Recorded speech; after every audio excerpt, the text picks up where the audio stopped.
రైట్గా రైతు భరోసా 10 ఎకరాలకే, అంతకంటే ఎక్కువ భూమి ఉన్నా ఇచ్చేది అంతవరకే. 7,350 కోట్లు సాయాన్ని 15,000కు పెంచడం వల్ల పడే అదనపు భారం. అంతకంటే ఎక్కువ భూమి ఉన్నా ఇచ్చేది అదివరకే. రాష్ట్రంలోని ప్రతి రైతుకు పెట్టుబడి సాయం.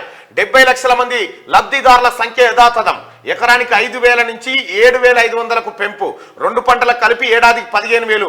వచ్చే వానాకాలం సీజన్ నుంచి అమలు. ఈ సీజన్ కు పరిమితులు లేకుండానే పంపిణీ. రైతు బంధును పునఃసమీక్షిస్తున్న కాంగ్రెస్ సర్కార్. పరిమితి పెట్టినా సాయం పెంపుతో ఆర్థిక భారమే. కటాఫ్ తో సాయం ఆగేది 1,00,000 ఎకరాలకు మాత్రమే. బీడు రియల్టర్ల చేతుల్లో ఉన్న భూములపై సర్వే చేస్తా ఉన్నారు. ఇగో తెలంగాణ రైతులారా, రైతు సోదరులారా, ఇప్పటికిప్పుడు మీరు పంటలు వేసుకోవడానికి మీకు ఎలాంటి ఇబ్బంది లేకుండా మీ రైతును మీ రైతు బంధును అదే విధంగా పంపిణీ చేయబోతా ఉంది ప్రభుత్వం. వానాకాలం సీజన్ నుంచి 15,000 రూపాయల పెట్టుబడి విధి విధానాలు తయారు చేసిన తర్వాత 15,000 రూపాయల పెట్టుబడి సాయాన్ని మీ అందరికి అందించబోతా ఉంది రేవంత్ రెడ్డి గారి ప్రభుత్వం, కాంగ్రెస్ పార్టీ ప్రభుత్వం. ఈ ఇందిరమ్మ రాజ్యంలో రైతులకు 15,000 రూపాయలు ప్రతి ఎకరాకు చెల్లించబోతుంది. తన మేనిఫెస్టోలో చెప్పినట్టుగా అందించబోతా ఉంది. అయితే ఇప్పుడు రైతులకు ఇబ్బంది రాకుండా విధి విధానాల రూపకల్పనలో కాస్త ఆలస్యం జరగడం వల్ల రైతులకు ఎలాంటి ఇబ్బంది లేకుండా యథాతథంగా రైతు బంధును మీ అకౌంట్లో వేయబోతా ఉంది. చాలా మంది మిత్రులు రైతు బంధు ఇంకా అందలేదంటూ వస్తుంది. ఎటు పోవు మీ పైసలు? ఎందుకంటే కేసీఆర్ మొత్తం గల్లపెట్టి ఏం చేసిండో, గల్లపెట్టకు 20 తూట్లు పడ్డాయి. ఆ తూట్లన్నీ మూసుకుంటూ రావాలి.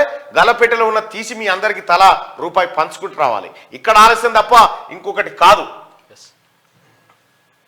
రైతు బంధు పథకం రైతులకు వరమే అయినా ఆ పథకం ద్వారా భూస్వాములు, రియల్ ఎస్టేట్ వ్యాపారులు ఇలా ఎందరో అనర్హులకు ప్రజాధనాన్ని అప్పరంగా కట్టబెడుతున్నారని గత బీఆర్ఎస్ ప్రభుత్వంపై విమర్శలు వచ్చిన నేపథ్యంలో కాంగ్రెస్ ప్రభుత్వం ఆ పథకాన్ని పునఃసమీక్షించేందుకు కసరత్తు ప్రారంభించింది.